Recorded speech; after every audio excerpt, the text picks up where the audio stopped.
प्रिय विद्यार्थियों, मैं डॉक्टर के.वी. बंसल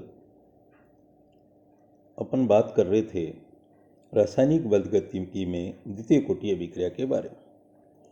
उसमें हमने अवकल वेग समीकरण और समाकलित वेग समीकरण निकाले थे दो भिन्न भिन्न परिस्थितियों के लिए। आगे बात करते हैं ग्राफिकल रिप्रेजेंटेशन, आलेखी निरूपण। हमारा समीकरण है K2 = 1/T into x upon a into a minus x. इसके अनुसार यदि हम x upon a into a minus X और t के मध्य ग्राफ खींचें तो एक सीधी रेखा प्राप्त होगी जिसका ढाल K2 होगा। तो जैसा कि आप ग्राफ में देख रहे हैं, x एक्सिस पर t ले लिया और y एक्सिस पर x upon a into a minus X. तो एक सीधी रेखा जो मूल बिंदु से गुजरती हुई प्राप्त होती है जिसका ढाल है K2।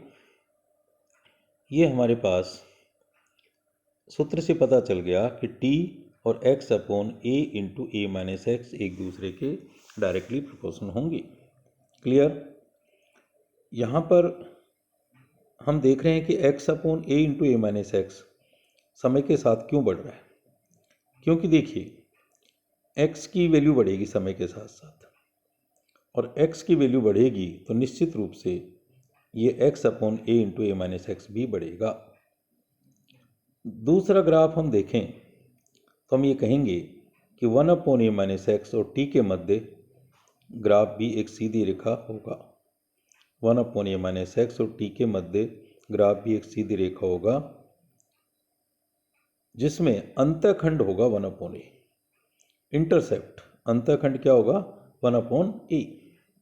क्लियर? देखिए ये मूल बिंदु से स्टार्ट नहीं हो रहा, मूल बिंदु से स्टार्ट नहीं होगा क्योंकि 1 upon a minus x 0 point पर नहीं होगा, क्योंकि 0 पॉइंट के ऊपर या 0 समय पर x होता ही नहीं है। 0 समय पर क्या नहीं होता? x। तो यहाँ पर ये आप चित्र में देख रहे हैं कि अंतःखंड 1 अपॉन a होगा और इसका ढाल स्लोप K2 होगा। दूसरे समीकरण से हम बात करें तो t बराबर 2.303 upon K2 into a minus B log b into a minus X divided by a into B minus x.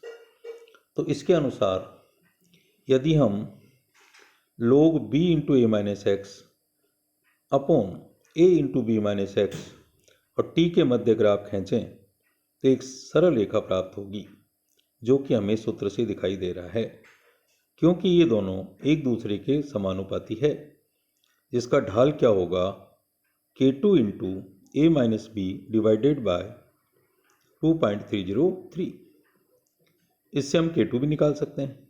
K2 बराबर क्या हो जाएगा? 2.303 इंटू ढाल divided by a minus B. तो यहाँ पर हमने x एक्सिस पर समय ले लिया t जैसा कि ऊपर बताया, और y एक्सिस पर log b into a minus X divided by a into B minus X. तो एक सीधी रेखा प्राप्त हो रही है ग्राफ में जो कि मूल बिंदु से निकल रही है और इसका ढाल है K2 into a minus B divided by 2.303। अब देखिए बात करते हैं अर्धायु की। इसके बात करते हैं अर्धायु, हाफ लाइफ। जैसा कि आप जानते हैं अर्धायु वह समय है जिसमें अभिकारक का जो प्रारंभिक सांद्रता है उसकी आधी क्रिया में भाग ले लेती है। कितनी भाग ले लेती है? आधी। तो हमारा फॉर्मूला है K2 = x upon a x upon t into a minus X. तो यहाँ पर क्या करें अपन? x का मान तो a/2 रख दें। इस शुरू में a लिया, उसका आधा क्रिया कर गया, और t की जगह क्या रख दें? t हाफ, अर्धायु काल। तो मान रखेंगे तो K2 = a/2 divided by t half into a minus a/2। x की जगह a/2 रख दिया, t की जगह t हाफ लिख दिया। तो हमें प्राप्त हुआ t half = 1 upon K2 into a/2 divided by a into a/2। तो a/2 से a/2 कट गया, तो क्या बचा, t½ equal to 1/k2a। t½ equal to 1/k2a, या ऐसा कह सकते हैं t½ समानुपाती 1/a या व्युत्क्रमानुपाती a। इससे सिद्ध होता है कि द्वितीय कोटि अभिक्रिया की अर्धायु अभिकारकों की प्रारंभिक सांद्रता के व्युत्क्रमानुपाती होती है। द्वितीय कोटि अभिक्रिया की अर्धायु प्रारंभिक सांद्रता के व्युत्क्रमानुपाती होती है, अर्थात प्रारंभिक सांद्रता बढ़ाएंगे तो अर्धायु काल कम होगा।